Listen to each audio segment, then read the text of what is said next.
Hi everyone. I just thought it might be a nice opportunity in the module to hear a real conversation about experiences with unconscious bias. So this is my daughter, Nicole White, and we're going to just have a conversation about experiences that both of us have had. One that we've learned from, and for me, even a situation where I was the person acting with an unconscious bias. But Nick, why don't you go ahead and talk a little bit about, an experience that you had? Yeah, so I went to a predominantly white institution for grad school, which was a culture shock for me because growing up in Atlanta, I was around successful Black women and men. Going to a predominantly Black institution, I was again surrounded by people who looked like me, and then going into grad school was a different environment. And I came upon someone who had never actually interacted with a person of color or a Black woman, to be exact, outside of the media, and he made mention, we were doing a project together, and he made mention to me that because I was a Black woman, I didn't know anything about science. However, I have a whole chemistry degree. And he also mentioned that Black women in STEM were not essential, and that we weren't needed, and other people would be able to do our work better. And my question to him was, why do you think that? Like, instead of getting an attitude or acting out of character, which is what he wanted me to do, he asked me, I asked him, what made you think that? And he said, well, I've never worked with a Black woman before. And so out of ignorance, he made mention to that. Another situation at the same institution where a white guy said that I threatened him, or he said that because he was sitting in my seat, he said, I'm going to get up so that you don't get an attitude with me or try and beat me up. I had never given him any kind of evidence that I would do such things, but because I'm a Black woman from Atlanta, I get labeled as aggressive or Angry black woman. Exactly. So those are just two examples that come to top of mind where I was stereotyped, and I'm nothing like that. So yeah.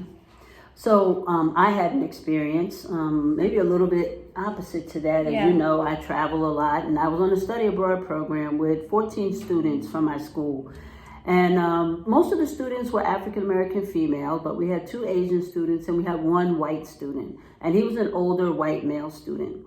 And we were on this trip for about 2 weeks. Mm-hmm. And it was the last day, and we were sitting at the airport, and we were talking about health promotion initiatives that happen in barbershops as a way to encourage more Black men to get health exams and things along those lines.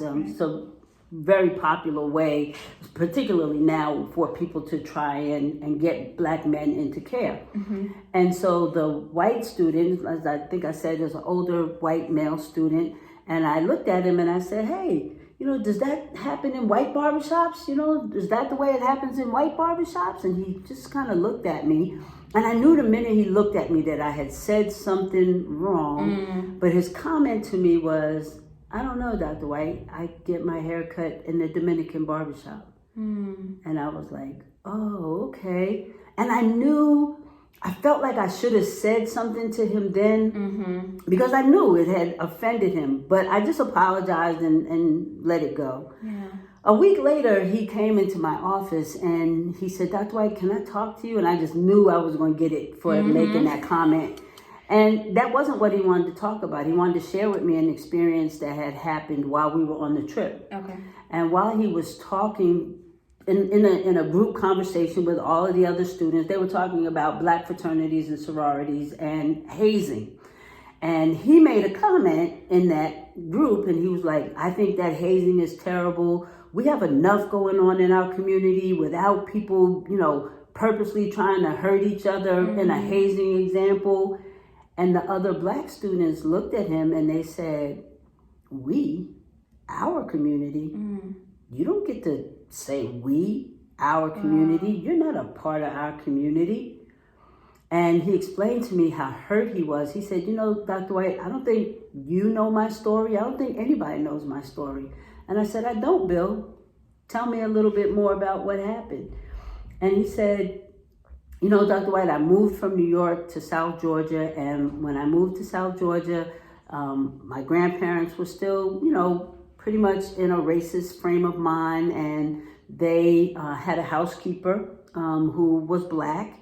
But where we moved to was, you know, pretty still segregated, and the mindset of racism was still pretty much there. But I had grown up in New York, and all of my friends in New York were Black or Hispanic. I had a wide variety of friends there. But when I got to Georgia, it was very hard for me to connect with the white kids in the school.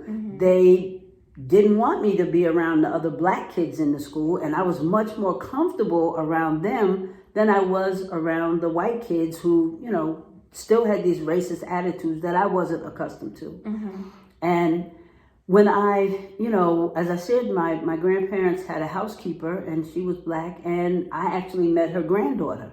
And as it was, I married her granddaughter. Wow. So I married her granddaughter. I graduated from school. And the whole time I was in school, it was always that my friends were more Black than I had white friends. After I got married, I went in the service. We lived overseas for a while. We moved back to Atlanta. We lived in a Black community in Atlanta. I joined a Black church in Atlanta. I became a deacon in that church. And so for me, while I know that I was born white, my culture and the way that I interact has always been through the culture of a Black lens, because that's what's been most comfortable for me. That's what I learned, even the vernacular, and I learned the customs and ways to eat, and even in going to church. And so when they said to me, you know, you don't get to say we, you don't get to be a part of our community, it was very hurtful, because I do feel like I'm a part of that community. And the only reason that they would say I couldn't be a part of that community is because of the color of my skin. Wow. Not because they understand anything about who I am. Wow. And that was really very hurtful. And it's not the first time that a situation like that happened to me. Another time was at my church. And when I was at my church, I went to a convention with my pastor, and we had a great time at the convention. And we were, you know, it was the end of the day, and I went over to him and, you know, said, hey, you know, we had such a great day. He said, yeah, we did too.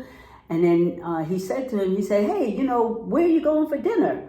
And he said, oh, I don't know. I was going to go to dinner with you. And he was like, oh, no, I'm going to dinner with the Black pastors. Where would you go for dinner? Wow. And even when he told me that story, my heart sank. I could feel for myself the hurt that had to come along with feeling that way, and people judging him just because of the color of his skin, not because of his heart, not because of where he put his energy, where he put his time, working with students of color, working with veterans of color. Wow. None of that came into play. And I tell this story even to my students as a way to help people to understand, don't make judgments about people based on what you see. Yeah. Take the time to get to know who a person is. Yeah. Unconscious bias, it's something in some ways all of us have. Absolutely. But it doesn't mean we shouldn't go without checking it. It doesn't mean that, oh, I made a mistake, I didn't know. Even when I said the situation when I knew I had said something to offend him, I should have went back right away. Yeah. Besides just, I'm sorry. Yeah. It should have been, hey, I'm really sorry. I shouldn't have made an assumption like that. Right. Those are the ways we do more healing. Yeah. Yeah. And if it's okay, I'd like to add a little more to that. I was having this conversation with somebody else a couple days ago, and I was saying to them, you know, like you said, unconscious bias is very normal. It's not normal, but it's very common. And all human beings have that prejudgment about someone. But something that I've been challenging myself on is that when I realize I have one, go educate myself on what it is that I have an unconscious bias about, so that now it's not coming from a place of fear or a place of unknown. Now, if I have, you know, a bias about something, it's rooted in facts.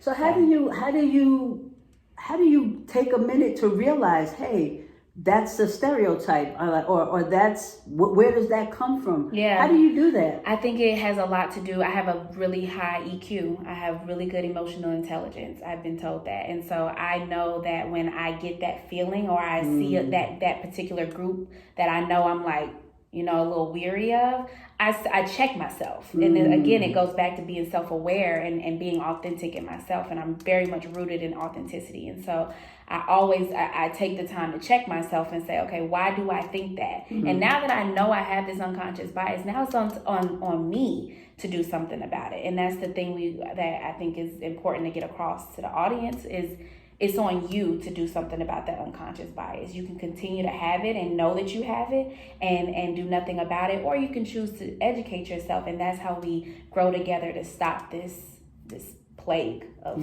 unconscious bias. Wow, great. That's really great. Yeah. Thank you so much for taking the time to talk to me about it. Thank you for allowing me to be a part of it. You're welcome. Okay. Bye-bye.